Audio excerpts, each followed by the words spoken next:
जय हिंद, नमस्कार। उम्मीद है कि आप सब अच्छे होंगे। आज का हमारा टॉपिक है सामान्य हिंदी। आज हम पढ़ेंगे सामान्य हिंदी में वर्गों का वर्गीकरण। इससे पहले हमने पढ़ा था स्पर्श व्यंजन, उस व्यंजन और संयुक्त व्यंजन के बारे में। आज हम जानेंगे घसोत्व के आधार पर वर्णों का वर्गीकरण कितने प्रकार के होते हैं। ये तो घसोत्व के आधार पर होते हैं 2 प्रकार के। इन्हें स्वर, तंत्रीय, ध्वनि भी हम कहते हैं। तो कौन कौन से होते हैं ये? अघोष और सघोष। हम जान लेते हैं अघोष होता क्या है। तो अघोष का अर्थ होता है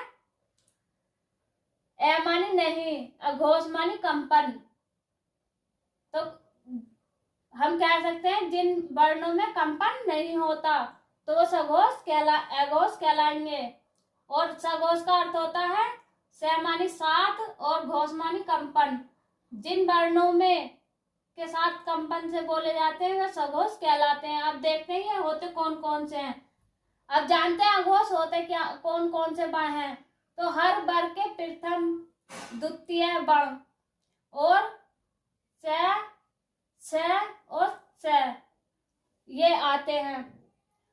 और बात कर लेते हैं हम सघोष में कौन कौन से वर्ग आते हैं और कौन कौन से सघोष में कौन कौन से वर्ण आते हैं। तो सघोष में देख लेते हैं हर वर्ग के तृतीय, चतुर्थ और पंचम वर्ण आते हैं और अंतस्थ व्यंजन आते हैं और है और सभी स्वर सघोष के अंतर्गत आते हैं। अब बात कर लेते हैं हम इन्हें कोड से भी याद रख सकते हैं। कोड से कैसे याद रख सकते हैं?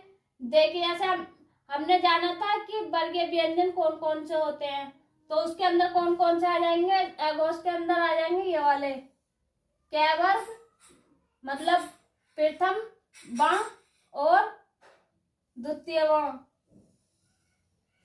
तो ये आ जाते हैं हमारे अघोष में। और तीनों से। अब बात कर लेते हैं हम सघोष में कौन से होते हैं। तो सघोष में होते हैं तृतीय वर्ण, चतुर्वर्ण और पंचम वर्ण।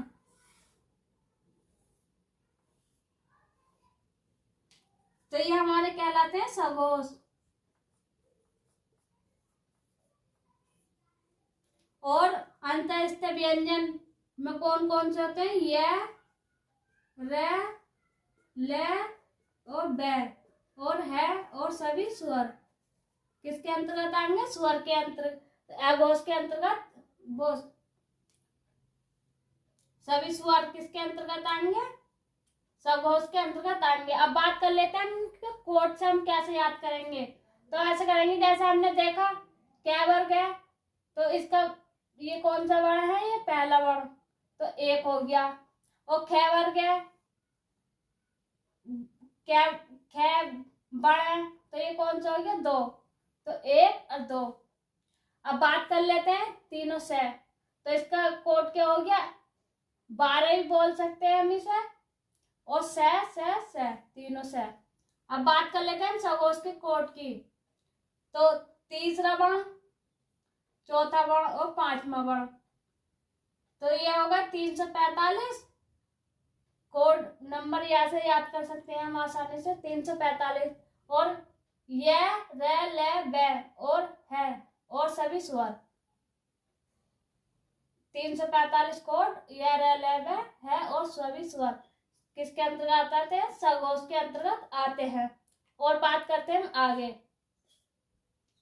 अब बात करते हैं हम वर्णों का वर्गीकरण प्राण तत्व के आधार पर। ये कितने होते हैं? 2 प्रकार का। कौन कौन से? अल्पप्राण और महाप्राण। अब बात कर लेते हैं अल्पप्राण का अर्थ क्या होता है। तो अल्प मानी होता है कम और प्राण मानी वायु, मतलब हम कह सकते हैं जिसे बोलने में कम वायु लगती हो। और बात करते हैं महाप्राण का अर्थ क्या होता है? महा मानी ज्यादा, प्राण मानी वायु। तो हम यहाँ पे कह सकते हैं जिसे बोलने में ज्यादा समय लगता है, ये ज्यादा वायु लगती है, तो उसे कहते हैं हम महाप्राण।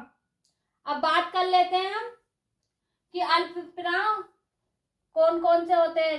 हर वर्ण का प्रथम, द्वितीय और पंचम वर्ण और सारे अंतस्थ व्यंजन चारों और सभी स्वर 11 और अनुस्वार सब किसके अंतर्गत आते हैं? अल्पप्राण के अंतर्गत। अब बात कर लेते हैं महाप्राण की। हर वर्ग का द्वितीय चतुर्वर्ण और उस व्यंजन सब किसके अंतर्गत आते हैं? और विसर्ग सब किसके अंतर्गत आते हैं? महाप्राण के अंतर्गत। अब बात कर लेते हैं हम इनके कोट की। तो कोट कौन कौन सा होता है? जैसे हमने देख लिया। कोट कैसे बनाएंगे हम इसका? तो हम कोट बनाएंगे जैसे हम देखते हैं अल्पप्राण कौन कौन से? कै। तो क्या का कौन सा वर्ण हो गया? एक। और एक है घ। तो घ का कौन सा हो गया? 3।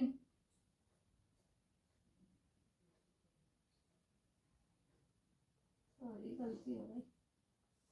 घ का हो गया 3 और अड़ा का हो गया 5। तो इसका कोट क्या कह सकते हैं हम? 135। और कौन कौन से वर्ण आएंगे इसमें? अंतस्थ व्यंजन और सभी अंतस्थ व्यंजन आएंगे, सभी स्वर आएंगे और अनुसार आएगा।